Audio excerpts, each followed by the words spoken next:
Assalamualaikum warahmatullahi wabarakatuh. Berjumpa lagi dengan saya Arya Agustina, calon guru penggerak angkatan 11 dari SMP Negeri 3 Tandun, Kabupaten Rokan Hulu. Kali ini saya tidak sendiri, saya ditemani oleh rekan sejawat saya, Ibu Tri Subekti. Beliau adalah guru matematika SMP Negeri 3 Tandun. Assalamualaikum Bu. Waalaikumsalam, Bu Dia. Apa kabarnya hari ini Bu? Alhamdulillah sehat. Baik Bu, alhamdulillah ya Bu ya. Baik Bu, hari ini kita akan melakukan percakapan pra-observasi ya Bu. Ya. Percakapan ini dilakukan nanti sebelum saya akan mengamati jalannya proses pembelajaran Ibu di kelas atau sebelum saya melakukan supervisi kelas. Nah, adapun tujuan supervisi kelas itu Bu, untuk mengetahui dan mengevaluasi jalannya proses kegiatan pembelajaran yang Ibu lakukan di kelas. Nah, kenapa percakapan pra-observasi ini kita lakukan hari ini?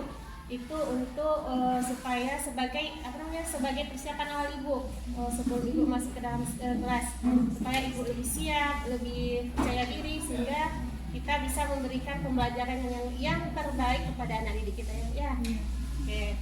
Nah Bu, untuk percakapan pra-observasi ini saya akan memberikan beberapa pertanyaan kepada Ibu. Kita mulai ya Bu ya. Silakan. Untuk pertanyaan yang pertama berkaitan dengan tujuan. Kira-kira apa tujuan pembelajaran yang ingin Ibu capai berdasarkan rancangan pembelajaran yang sudah Ibu buat? Baik, Bu Dia. Jadi untuk observasi berikutnya ini itu materinya tentang pola bilangan. Kemudian tujuan pembelajarannya itu ada dua. Yang pertama adalah siswa mampu menentukan suku ke F pada pola barisan bilangan. Yang kedua adalah bagaimana siswa mampu menyelesaikan masalah kontekstual yang berkaitan dengan pola barisan bilangan. Nah, itu adalah dua tujuan pembelajaran yang memang ingin dicapai pada kegiatan pembelajaran S1. Berarti ada dua tujuan pembelajaran yang ingin dicapai ya. Kemudian Bu, pertanyaan selanjutnya, pertanyaan kedua, bagaimana dengan area pengembangan yang ingin Ibu capai atau ingin Ibu lakukan di kelas ini Bu? Nah, pada kegiatan belajar yang sudah saya rencanakan ya, selain tadi ada pembelajaran, nah area pengembangannya yang ingin saya capai juga yang pertama adalah bagaimana siswa yang meningkatkan keterampilan siswa, terutama dalam menyelesaikan masalah kontekstual yang berkaitan dengan pola barisan bilangan. Yang kedua ini adalah bagaimana siswa mampu memiliki sikap kritis gitu ya, atau meningkatkan daya kritis siswa. Jadi dalam matematika penting bahwa siswa itu memiliki daya kritis agar mereka mampu menghubungkan antara materi dengan masalah kontekstual. Jadi apa yang mereka pelajari itu memang bisa dapat diterapkan dalam kehidupan sehari-hari. Nah, yang ketiga itu adalah bagaimana siswa bisa bekerja sama dalam kelompok dengan baik ya, artinya setiap siswa itu punya peran dan punya berpartisipasi aktif. Oke Bu, berarti ada tiga Ibu ya? Iya, ada tiga. Kalau boleh saya simpulkan, yang pertama nanti Ibu akan mengembangkan area keterampilan, kemudian sikap kritis, yang ketiga yaitu bekerja sama. Oke Ibu.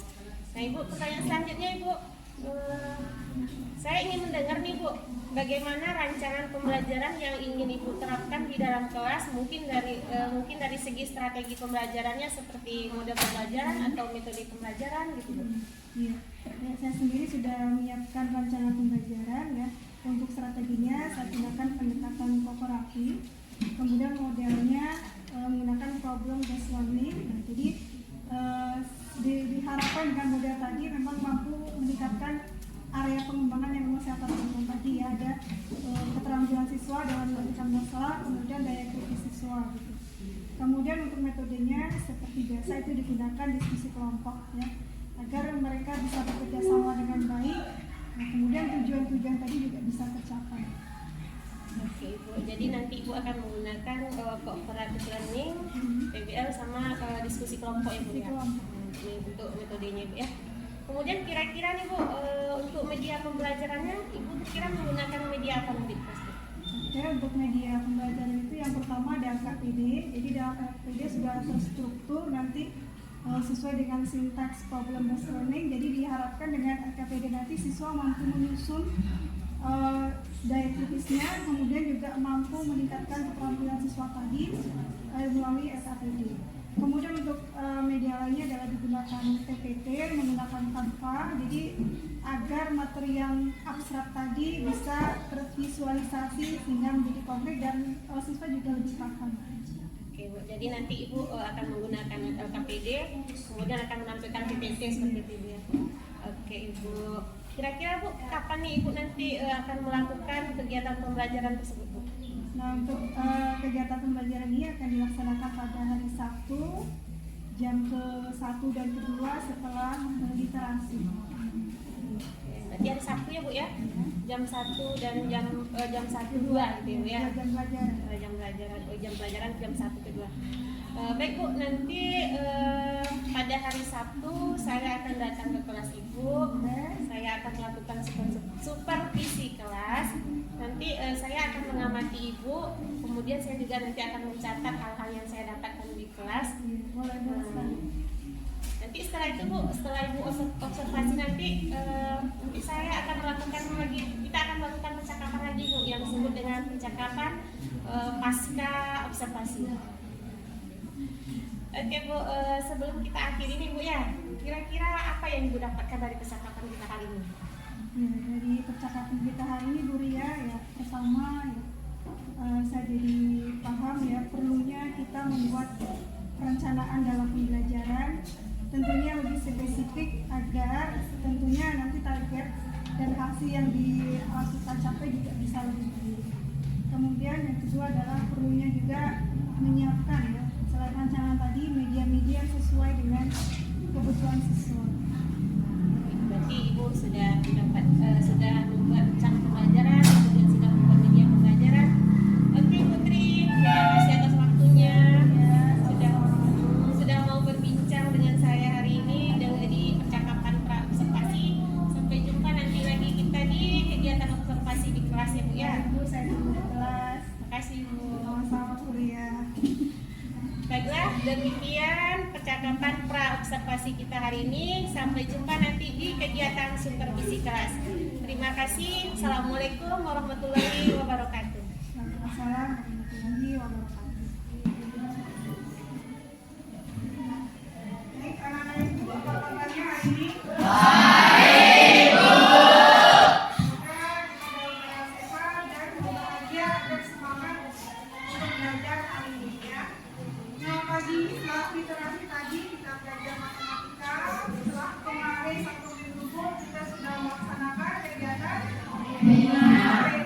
nah, ini kita mulai belajar lagi ya tentang pola bilangan. Nah, kemarin kita sudah belajar berbagai macam pola bilangan ya. Sudah belajar bagaimana menentukan bilangan berikutnya dengan menggunakan rumus pada barisan aritmetika. Nah, untuk hari ini pembahasan kita lebih khusus pada penerapan pola bilangan pada yang akan dicapai. Yang pertama, kalian semua diharapkan bisa menentukan suku berikutnya pada suatu barisan. Tentunya yang dikaitkan dengan kehidupan sehari-hari atau masalah yang ada dalam kehidupan kita sehari-hari. Yang kedua, itu adalah kalian mampu menyelesaikan masalah kontekstual.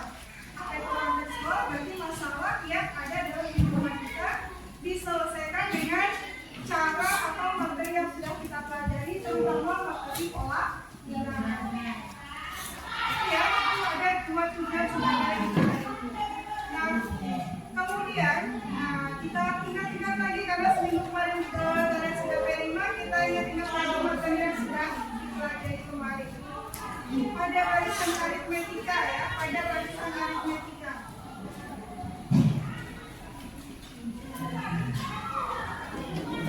Kalau tulis sebuah bilangan, sebuah barisan bilangan 2, 4, 6, 8 dan seterusnya.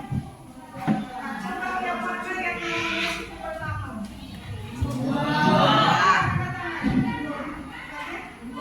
Dua. Yang mana yang namanya suku ketiga? Oke. Yang mana yang namanya suku keempat? Yang keempat lah, coba yang keempat kita sebutkan. 8 ya.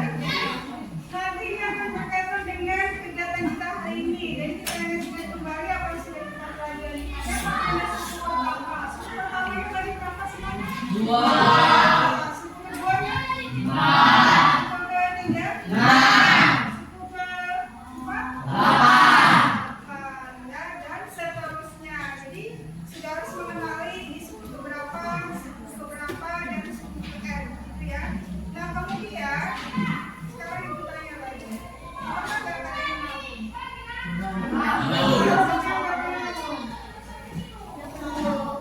masih konsisten nggak sampai sekarang waktunya? Waktunya mana? Jalan atau bukan? Setiap hari, setiap minggu, setiap bulan? Setiap hari dan enggak? Kalau Nazifa? Setiap hari. Setiap hari berapa Nazifa? Setiap hari berapa? 5.000. Ya.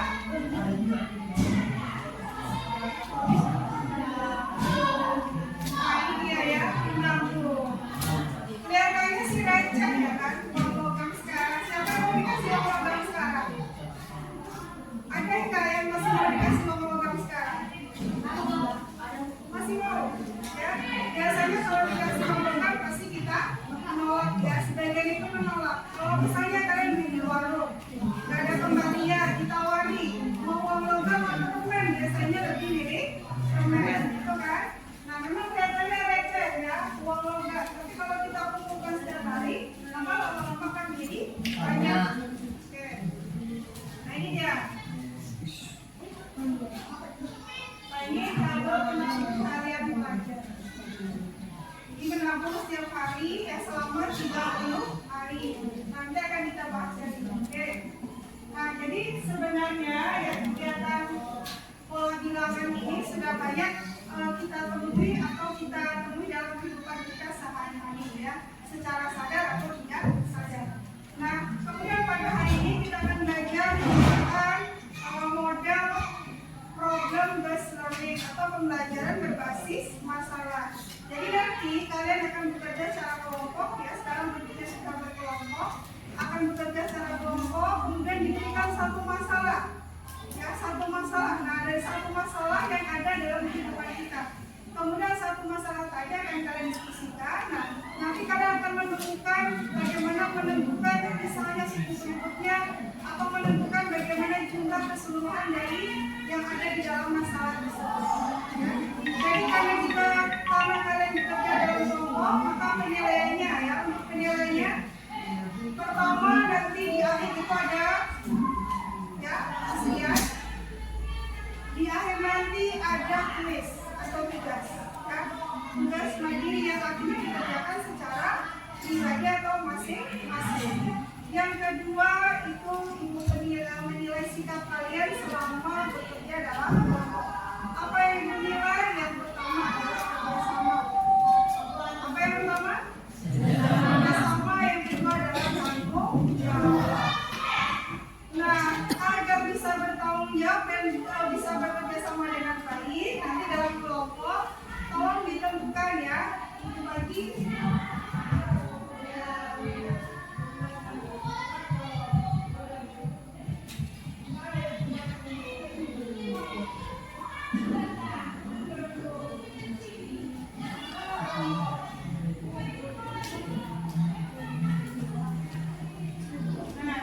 nanti setelah KPD-nya dibagikan per kelompok, silakan dibagi siapa jadi ketua atau moderator. Ketua ini ngapain? Nah, ketuanya adalah mengarahkan atau memastikan bahwa semua teman-temannya itu bekerja sesuai dengan tugasnya masing-masing. Kemudian dia jadi moderator.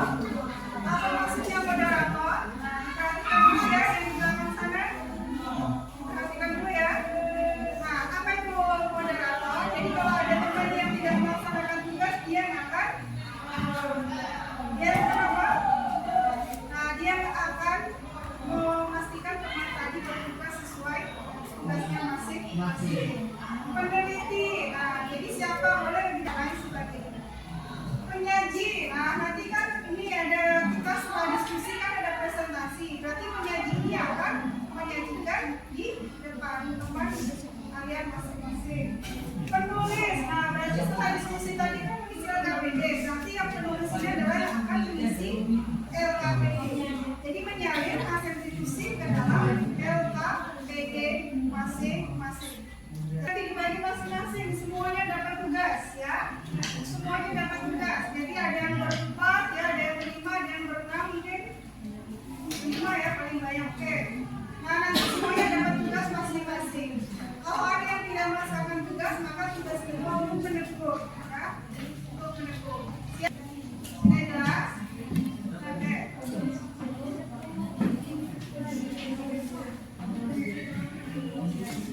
Sebelum ibu lanjutkan ini,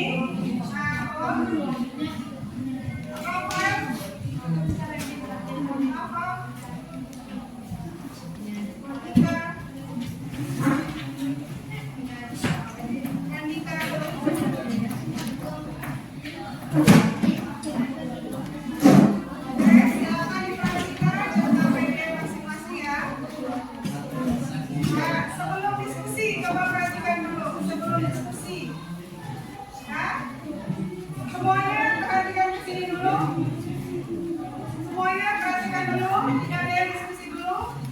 Ibu terangkan yang ini sedikit ya. Nah, ini adalah tabel penabung harian pelajar ya. Kelompok Mika perhatikan dulu. Oke, jadi menabung harian selama 1 bulan. Ini hari pertama, hari kedua, hari ketiga sampai hari ke-30. Ya. Jadi hari pertama dimulai dengan 25.000. Hari berikutnya juga sama 25.000. Nah, baru hari ke-6 berubah menjadi 30.000. Nah, jadi berbeda-beda setiap harinya. Ada yang sama, ada yang berbeda. Menurut kalian ada nggak polanya di sini? Sama atau beda setiap harinya? Dalam 1 minggu ini, nah yang kalian lihat sini ada 1 minggu sama ya. Nah, kita lihat minggu yang kedua gimana? Beda.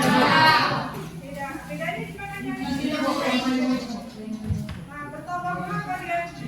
Bertambah 5.000. Kalau minggu ketiga bagaimana?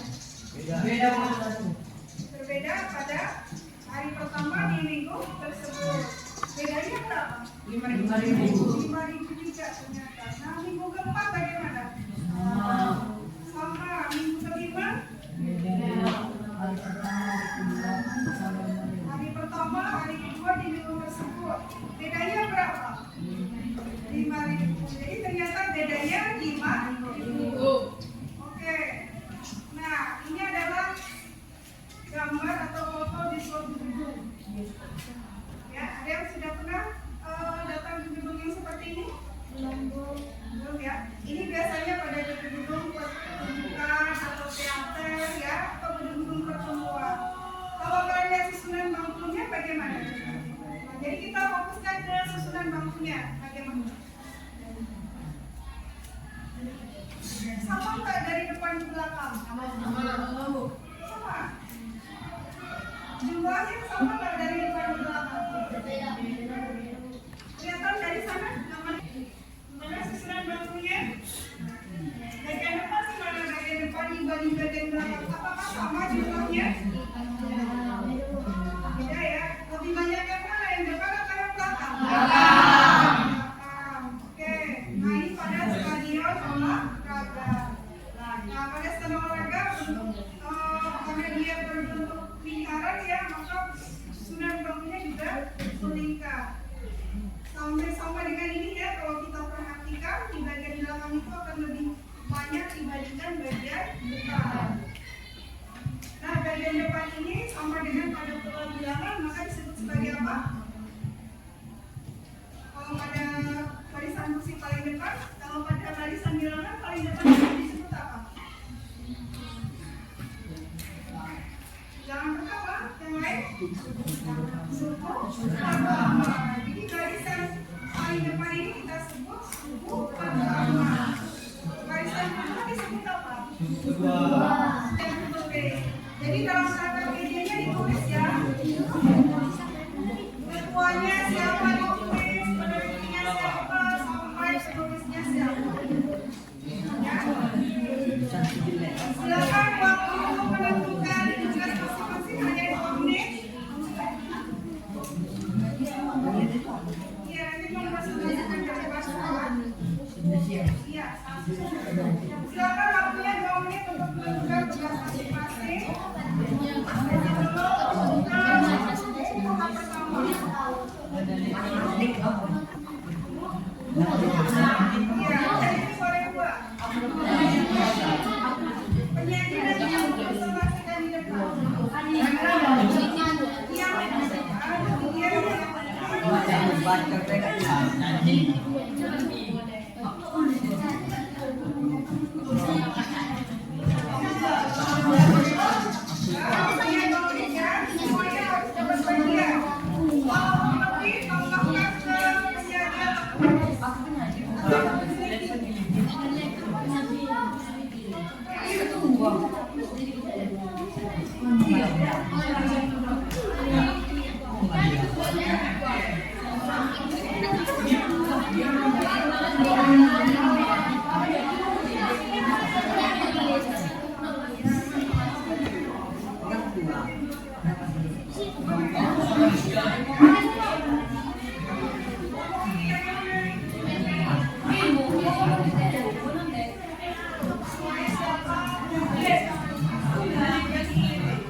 Nah, di sini ada tahap 1 ya, semuanya dimulai dari tahap 1. Nah, di sini ada teks, silakan dibaca baik-baik. Teks ini sebagai ini adalah masalah yang harus kalian selesaikan, ya, Habib. Ini adalah masalah yang harus kalian selesaikan. Didiskusikan secara berkelompok. Baru nanti beralih ke terlibat atau halaman ke-2. Jadi mulai dari tahap 1. Nah, waktu diskusi kelompok adalah 30 menit. Ya, 30 menit. Silakan berdiskusi. Kedua, memantau teman-temannya. Kalau ada yang dibaca tidak aktif, silakan ditutup ya. Teguh dengan sopan dan baik ya. Jadi banyak sopan. Ya, silakan. Boleh dibaca dari satu. Boleh dibaca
Silakan habis semua penyaji membacakan jawabannya.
Sudah sampai saat ini, tadi sudah ada kesimpulan ya tentang pola barisan bilangan. Karena tidak ada pertanyaan ya, jadi untuk mengikuti pelajaran ini kita ada tugas. Karena waktu terbatas, tugasnya ditulis nanti dikerjakan di rumah. Silakan ditulis dulu ya.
Waktunya terbatas ya, silakan langsung dijawab.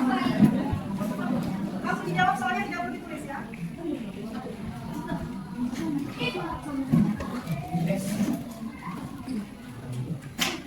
Pertanyaan kedua, jika kamu memiliki kesempatan untuk mengubah satu bagian dari strategi belajarmu saat menyelesaikan masalah ini, apa yang akan kamu ubah dan mengapa? Nah, yang ketiga, apakah kamu merasa kegiatan diskusi nomor bermanfaat? Kenapa? Silakan. Kita soal ya. Nah, oke, satu orang berada di bawah bukan ada PPS. Satu orang dalam kelompoknya bukan ada PPS.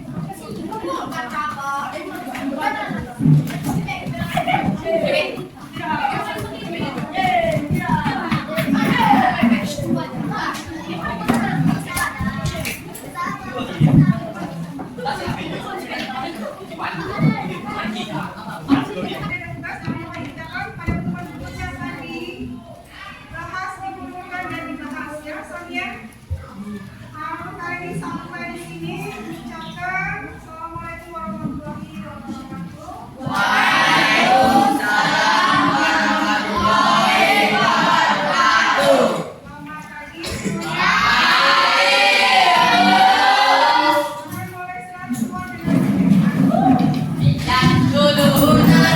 Assalamualaikum warahmatullahi wabarakatuh. Waalaikumsalam warahmatullahi wabarakatuh. Selamat siang Putri. Selamat siang Bu. Baiklah, pada pertemuan sebelumnya kita sudah melakukan percakapan atau observasi ya Bu.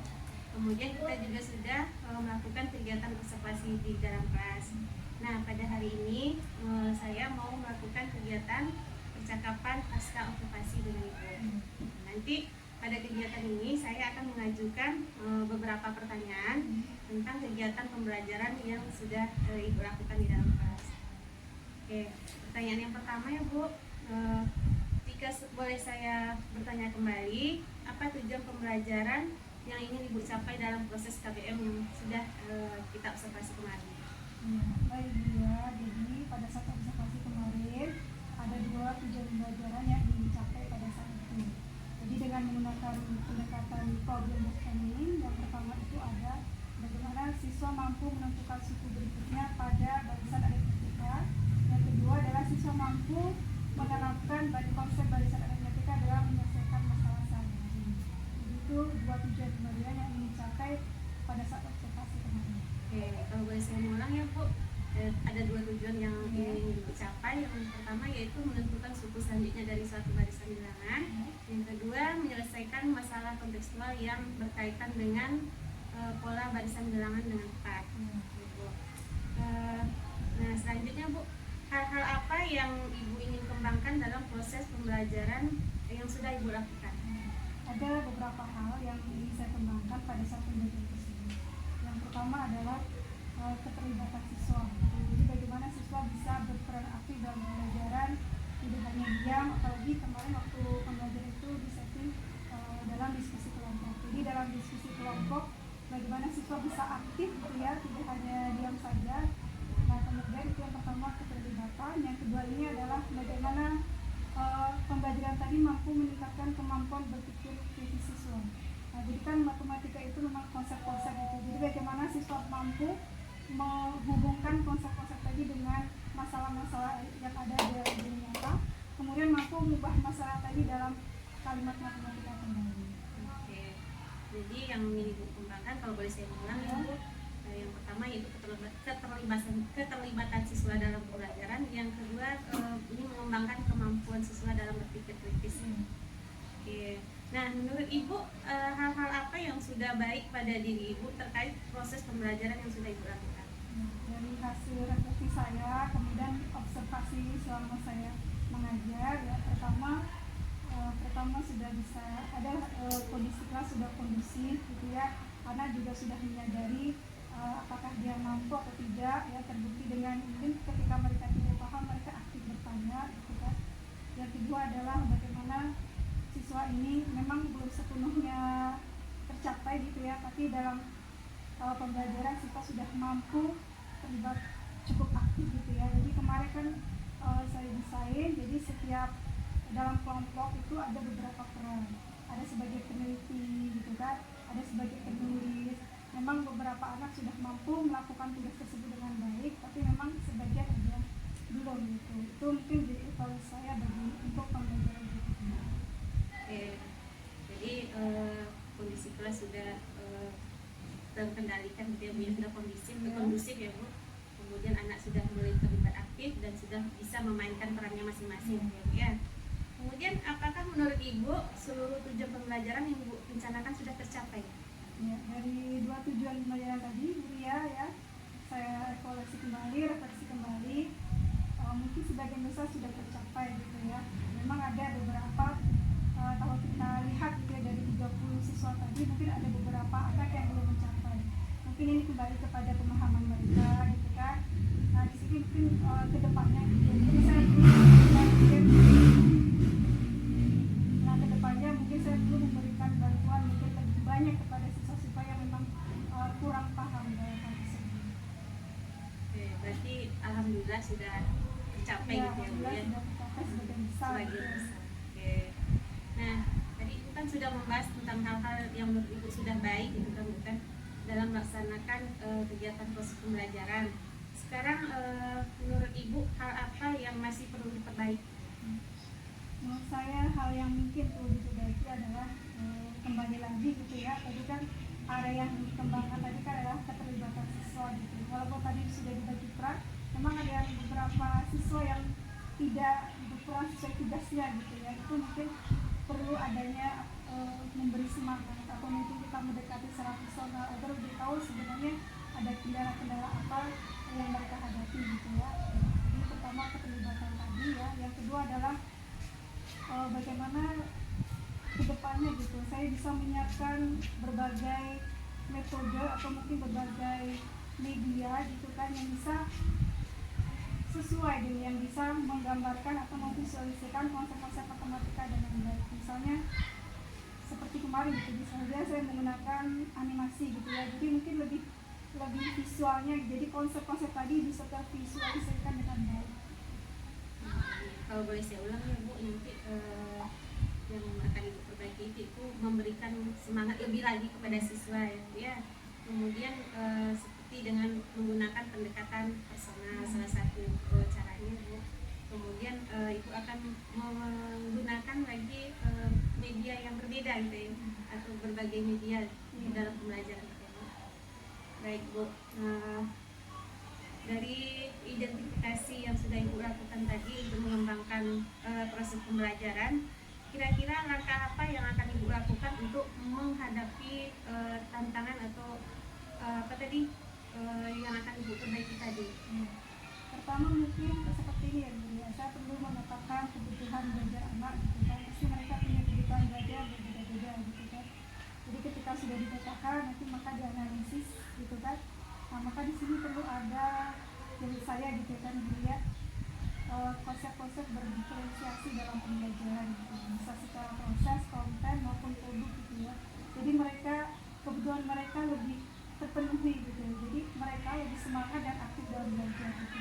Dan langkahnya tadi pertama adalah pemetaan, kemudian analisis. Yang ketiga tentunya adalah saya harus bisa meningkatkan wawasan saya terutama dalam belajar yang berintegrasi dengan membaca literatur ya, baik itu secara teks ya ataupun melalui video. Yang berikutnya ya tentu kita bisa mencari inspirasi dari berbagai taktik baik dari rekan baik di sekolah kita maupun dari sekolah yang lain. Oke Ibu, boleh saya ulang kembali ya Bu. Ibu akan melakukan langkah-langkah yang pertama itu memetakan kebutuhan anak, kemudian akan melakukan pembelajaran berdiferensiasi, melakukan analisis, kemudian menambah pengetahuan gitu ya Bu tentang pembelajaran berdiferensiasi ya Bu melalui berbagai macam media gitu ya. Nah, kira-kira kapan nih Ibu akan melaksanakan rencana yang sudah Ibu buat tadi? Mungkin bulan Desember ya, karena kita sudah tidak belajar jadi waktu luangnya lebih banyak gitu. Mudah-mudahan bisa dilaksanakan pada bulan tersebut. Oke. Nah terakhir nih Bu, kira-kira apa harapan Ibu jika rencana yang sudah Ibu susun tadi terlaksana dengan baik? Ya, pertama tentu harapan saya adalah pembelajaran itu lebih baik, bukan dari sisi saya saja, tapi dari sisi siswa gitu ya. Keterlibatan siswa lebih meningkat lagi, mereka lebih semangat, termotivasi dalam belajar, kemudian mereka mampu menyerahkan antara konsep-konsep matematika yang mereka peroleh dalam memecahkan masalah sehari-hari, terutama dalam meningkatkan kemampuan berpikir kritis mereka. Oke. Mudah-mudahan harapan-harapan yang Ibu sampaikan tadi bisa terwujud ya Bu ya. Nah, sebelum kita tutup nih Bu, saya ingin bertanya nih Bu, sebelum kita melakukan observasi kemarin, kira-kira berapa nilai yang bisa Ibu berikan pada diri Ibu sebelum kita observasi gitu? Sebelum observasi ya, 7,5 mungkin. Ini dari skala berapa dulu? Dari skala 10 sampai 100. Oh, 10 sampai 100 gitu ya. 75 sampai 80. 10 sampai 80 itu sebelum observasi ya Bu. Nah sekarang setelah kita melakukan observasi, kira-kira berapa nilai yang Ibu berikan pada diri Ibu sendiri? 85. Terima kasih Bu. Demikian percakapan observasi kita hari ini. Terima kasih Ibu sudah meluangkan waktunya. Terima kasih juga untuk Ibu pengajar praktik saya sudah meluangkan waktunya.